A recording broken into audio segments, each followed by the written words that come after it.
Alright, guys, welcome back to my channel, and today we'll be talking about something out of topic, out of my usual topic. So today I'll be just talking about the plane crash that was insane. And why is it related to me? Well, I'll tell you why. My friend was in this plane crash, and I think I just want to show you guys and share you my story on this.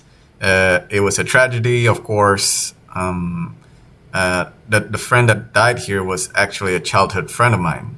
I'm not gonna name any names, but it is a she. Um, who, um, I'm not gonna spoiler it first, but yeah. My childhood friend died in here, and I did an extensive research on it, like while this was happening. And I joined. No, I didn't join. I researched all of the latest news um, very closely because I mean this is crazy. Someone who was literally attached to my life. Well, not completely, because we're just childhood friends. Our parents knew each other, and we go to the same school. We went to the same class. We were born at the same year, so it was all cool and stuff. I do want to tell you guys that she wasn't. I mean, wasn't that close to me, because I'll talk about that later. But the point is, I have a friend that actually died here, um, and it's the most craziest thing I've ever seen in my whole entire life. Now, I know there's a lot of plane crash that are that are crazier, like the France air flight that crashed into a mountain, suicide pilot, and all that. There's a lot. But when something's attached to your life like this, it kind of makes you paranoid of your own mortality. Like it does. It makes you very, very paranoid about yourself, because someone very close um, just vanished like this. Now, by very close, I just mean like our parents knew each other, and my mom and her mom likes to go to events all the time ever since we were kindergarten until we finished college. So we were that close. Me personally, I wasn't that close to her. I'll tell you why. But this is not like a video to talk crap on anyone, of course, but I just find it interesting that you guys, I mean, I think you guys would find it interesting, just hearing about the story. So, actually, to be honest, I don't know where to start, but my friend, uh, yes, here you go, was on this flight on October 29, 2018. A Boeing 737 MAX 8 crashed into the Java Sea 13 minutes after taking off from Jakarta, killing all 100, killing all 189 people on board. Yes, there was no survivor. When mom brought me the news that it happened, she showed me the pictures of like the well, it wasn't here like this. It was like on the sea. Like all of the debris are on the sea. And when like this, it looks like this. When I first saw this, I knew there was no survivors. It was too crazy. It's impossible for anyone to survive this. Sorry, but yeah, when I first saw this, it was impossible. I knew there was no survivors. There was a little hopium, maybe, that she might have still be alive. Look, I'm not that close with this person, of course. I'll tell you why, personally. But it's still sad to actually see someone close, childhood friend, whatever, um, uh, just going through this. Well, it's not going through this. It's like literally gone. She's like literally gone. Okay, so we'll talk about this first, about what happened. So, long story short, yes, and this was true. At first, they blamed the pilot, because there was a lot of track record in Indonesia, um, of terrible pilots, crashing into seas, or or crashing into stuff or whatever. We don't exactly have the best safety regulation, I guess. Although it is a little it is better now. I mean, there's barely any disasters, but overall, back then it was very, very scary. And luckily, nothing happened with me and my family. You know, we usually go here and there with plane, but and nothing happened, which is I'm very grateful. Yeah. So yeah. Okay. So the disaster was caused by a faulty sensor data triggering by MCAS. So what MCAS is basically a secret AI autopilot. Yes, I did my research. It is basically a secret AI autopilot that the manufacturer, Boeing, didn't tell. They wanted it to stay secret for some reason. I guess it's to save cost. Somehow, like, as in, like, if they, I guess, to be honest, from all the things that I've read, it looks like it looks like an experiment from them, and they didn't want to tell. So they're using live guinea pigs, which is very crazy. When I first heard that, I was like, this is actually insane. Like last time, there was this documentary where, okay, so there's a safety regulation, and the safety regulation had this simulation, a real life simulation that calculates the amount of accidents that can happen using that kind of system, and one is a huge red flag, as in, like, one would be immediately rejected, as in, like, you cannot publish this at all, or one or two, or around there, like those numbers.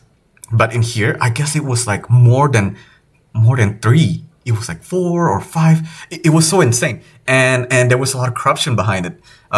There was a whistleblower. Yeah, this information was from a whistleblower. He said that Boeing paid them off so that they could be approved as quickly as possible, because they want to save time, cost, and money, right? So that's how they sell the plane pretty cheap. I mean, considering, like, it could be much more expensive, but they could sell it pretty cheap, competitively. Like, the price would be very good to fight with the competitor, and I guess win and all this market stuff. But yeah, that's what they did. They basically didn't care about the safety of other people back then with MCAS. And the scary part is MCAS was never mentioned in the pilot's manual. So every pilot that, you know, drives the plane have their own pilot manual. And that pilot manual is for emergencies, or, I mean, you can read it all you want. I did my research. This is part of it. And I did watch a documentary. So what the pilot's manual are basically their Bible. In case of any like odd behaviors from the plane, they could easily look it up, and then done. They fix it. So it's basically really good. But the problem is, for Boeing, they didn't put MCAS inside the pilot's manual. They couldn't. There's no way in hell that the pilot could know what was going on. So it was diving down, nose down. Like, as it first, how it works, the error was like it stalled. Like, it was nose diving, and it stall. If the pilot tried to lift it up, it would get even worse. It would get stuck, and so it would just nosedive to their death.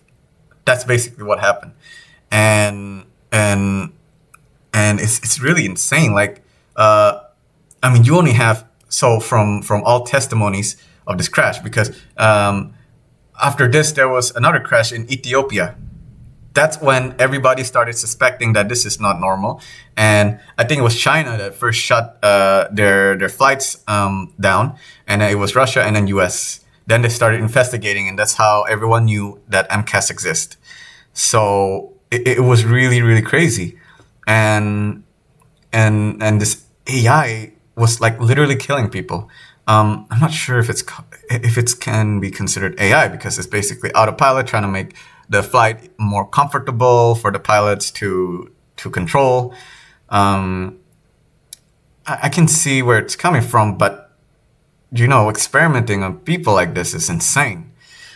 So, okay, sorry for going off tangent, but yeah. So imagine you only have like 10 seconds to react.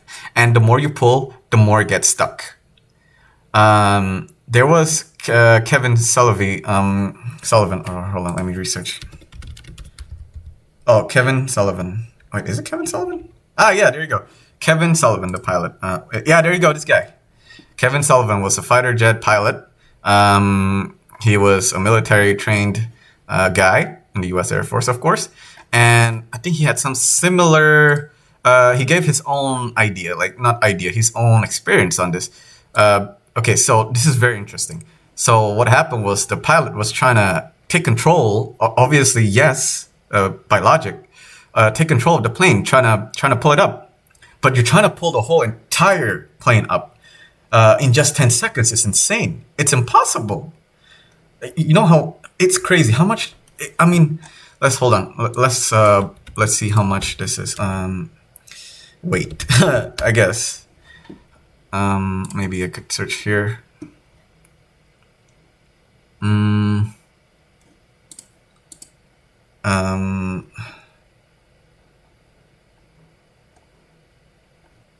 The weight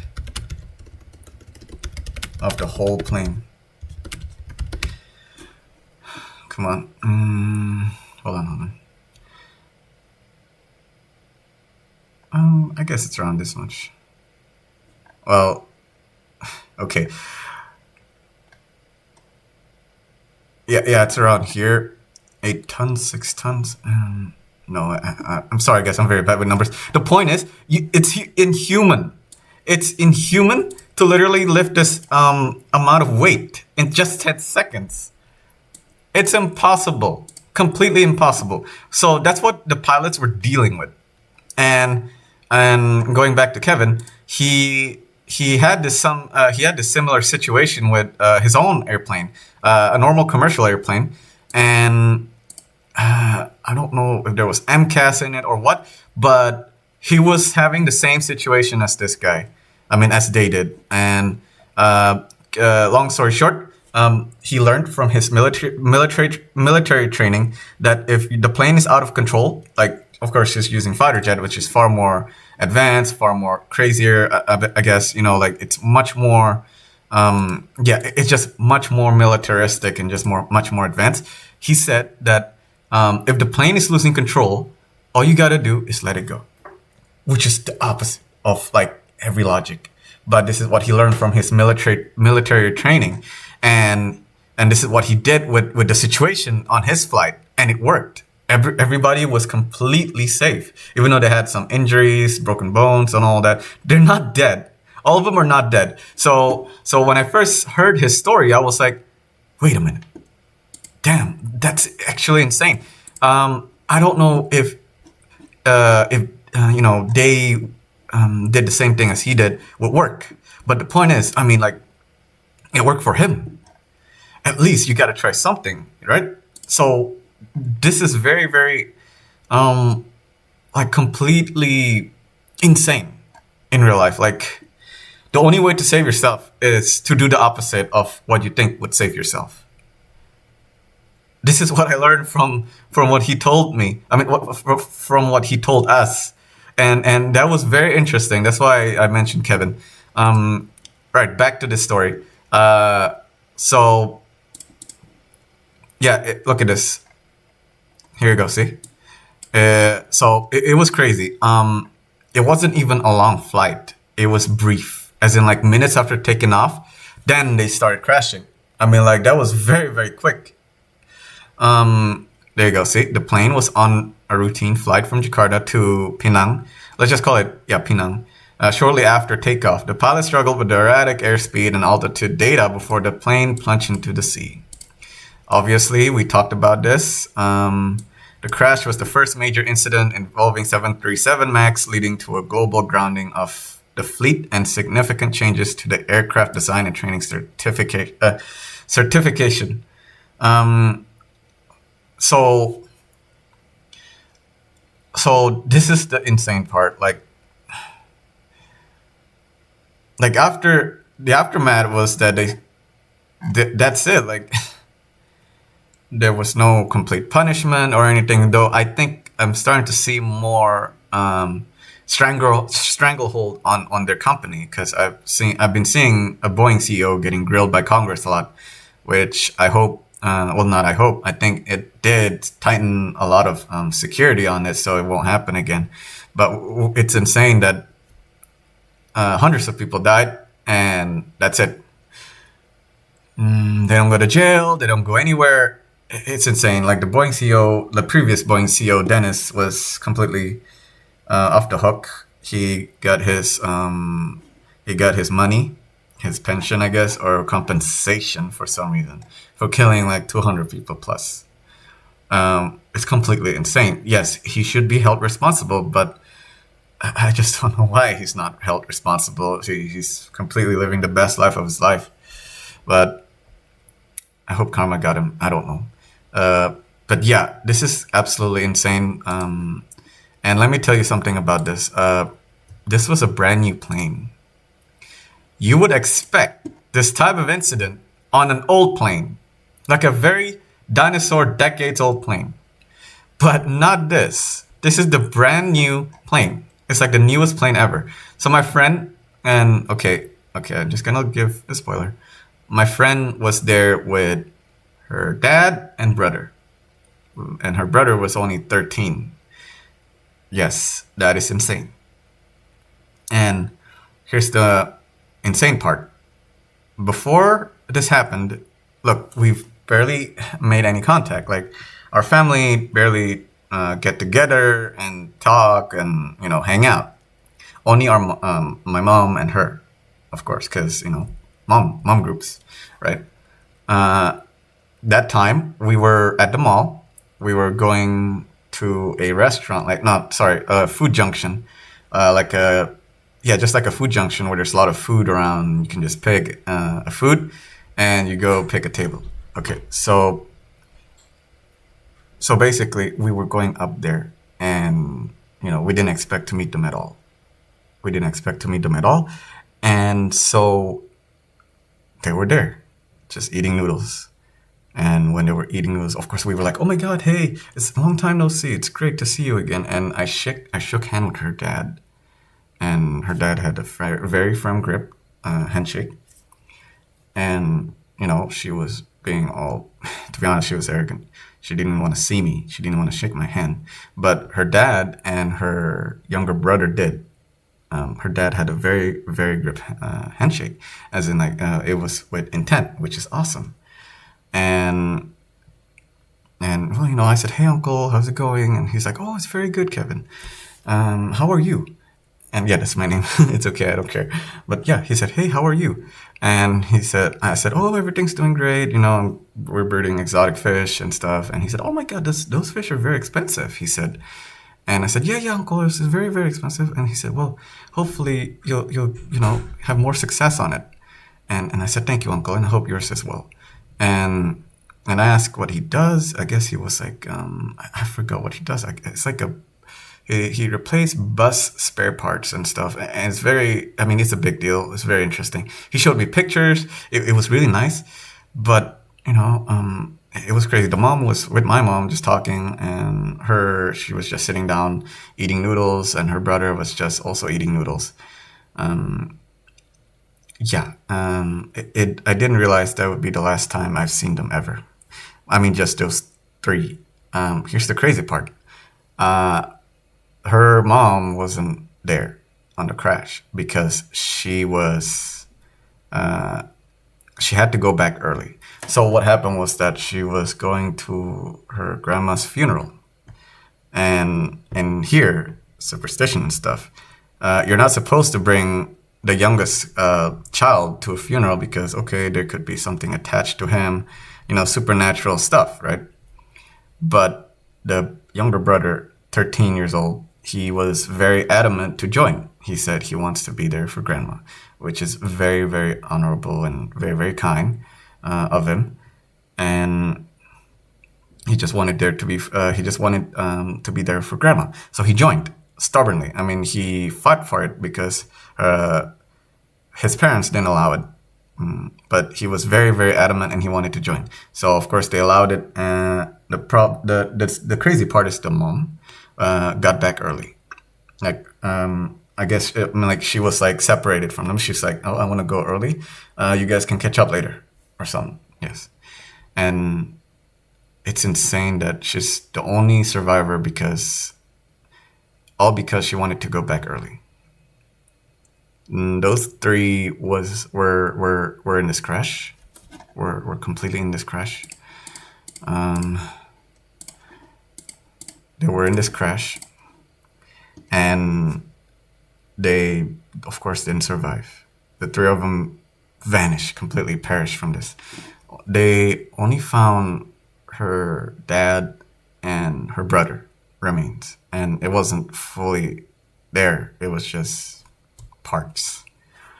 It was just parts, but they did find them. They identify, you know, the characteristic of the body, like the wedding ring. It was very hard for the mom, of course. She was very hysterical. Luckily, she had a group of friends that helped her. But that kind of stuff never goes away. It's like your whole family is just gone completely. And fortunately, she's okay now. The group of friends still supporting her and stuff. She goes to events just to keep her mind occupied, of course, and everything. But that's insane, the fact that she lost everything all in one go. And it was very, very sad to see that, even though she wasn't the best or anything, we're not great friends, even though our family are, it's still very, very tragic to see someone losing their family just like that. Nothing else. Um, Ever since this, I'm not scared of planes, but I am paranoid that will happen. Literally. Because, I mean, this happened, and no, not this one. If you see like this, it's not the same, I guess. It's not the same. Because it's literally just, it was so hard that it shattered everything into pieces. It was insane. It wasn't this one, it wasn't this one. I think there are survivors here, I don't know. But this was the one, literally. It was complete wreck. It was a complete destroyed. I mean, it was completely destroyed. It was really completely destroyed. So they only found her brother and her dad. They couldn't find her remains at all. She's basically gone from existence. No remains, no nothing besides Instagram photos, of course, but that's it. Just on the internet, and who knows, that account could be deleted for inactivity. I don't know. It's just a graveyard now. But her body was never found at all. Zero. No remains were found. Which is very, very shocking and very, very just complete insanity. And I can't believe I can't believe events like that exist, to be honest. Like the mom just, you know, being the only survivor all because she wanted to go home early. And the rest died. She should have been, actually, she should have been on the flight with them, of course, because one family, you know, they all stick together and they all fly at the same plane. But this one, she just got home early and that's it. That's the only reason why she lived, which is very. I don't know, if I were in her position, I would have wished that I was in that plane, because I can't live with the fact that I lost everything. And this was very, very tragic. I mean, just putting yourself in their shoes, putting yourself in their shoes. All of those families, oh my God. I can't imagine the pain at all. And that's when I started researching like crazy after this insane tragedy. This was the CEO, Dennis Muhlenberg, and he was fortunately cooked by Congress, but unfortunately got away with so much money. So yes, he was cooked by Congress. I will not play the video because I don't want to get copyright strike. But You can read it from the comments. He never gave a straight answer to a single question. This guy's a pathological liar. It sickens me that this guy runs the friggin' company. Like, look at this comments. There's not a straight answer for even one question. He's talking, but not saying much. I agree, just take over the pension, because the pension, here, I want to show you. I showed you this by accident before. 62 million. Can you believe that? $62 million. Okay, cool. You work in this in the company for 35 years. You get paid a lot of money too for working in that company for 35 years. So I can't believe you got even more than that. And it's very, very insane. He's not in jail. No one's targeting him. I'm not saying he should be targeted, but he shouldn't be. He shouldn't be rewarded for this. You gotta be kidding me. This cost a lot of people's life. It cost a lot of fear in the industry. No one's gonna trust Boeing anymore. I mean, I guess they do trust them still, of course, no choice. But I don't. I mean, all planes are the same practically, but he made air travel so horrific. I hated it. I really hated it. It's really insane. But yeah, Dennis didn't really get any punishment at all from what I read and what I follow. He's living the best life of his life. He's not suffering. He's not doing anything wrong. I mean, he resigned. Cool, he resigned, but you got $63 million before. I mean, he could live his life peacefully without doing anything at all. It's very sad to see that the world is so unfair, but it is how it is. The only way, to bring justice is karma. That's all. Oh yeah, this is a very heavy topic for me because I never told this to anyone at all. I mean, I did to a couple of friends and my girlfriend and all that, but I rarely talked about this because it made me so annoyed, the fact that the world is so frigging unfair. That he got away with it. Well, they didn't. They just all died. I'm just afraid I could be in this position, to be honest. And this guy got rewarded. I mean, someone like this would get rewarded again, and I hated it so much. Luckily, I'm not playing the video. Luckily, the Congress, in this video, I watched the whole entire thing live, I think. I think I watched the whole entire thing live. The Congress guy was like, are you gonna pay each of their victims? Or something like that. And he was really yelling, and he was like, are you gonna pay each of their victims? They're not seeing their family again. You're getting money from it. It was really good. I love it. I showed it to her mom, and her mom asked me the question and was like, why do you keep looking at this, Kevin? Did it hurt you?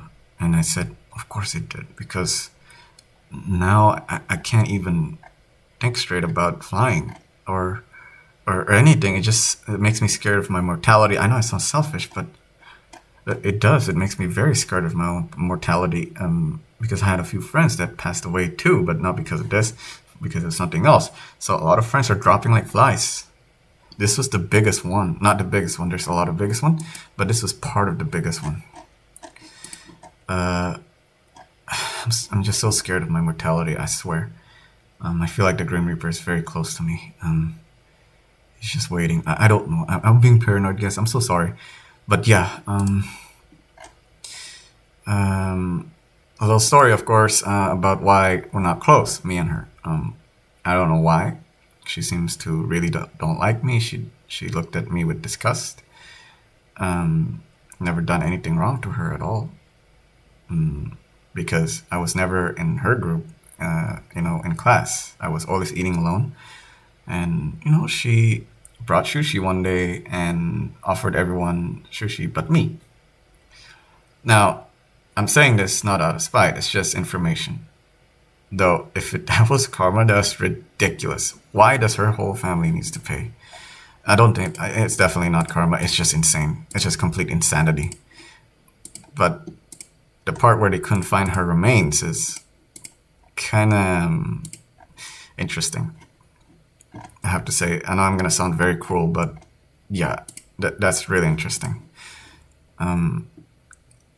After this, there was a couple of Boeing related crashes, I guess.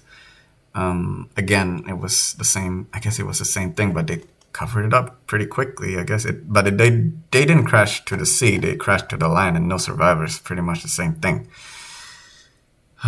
So yeah, that's my story on this topic, and something I just needed to talk about because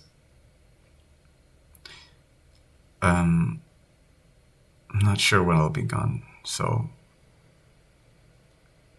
at least someone knows that, at least someone knows that this story exists. I'm sorry for getting emotional, guys, but thank you for listening. Like and subscribe, please. That would be very nice. And see you guys later.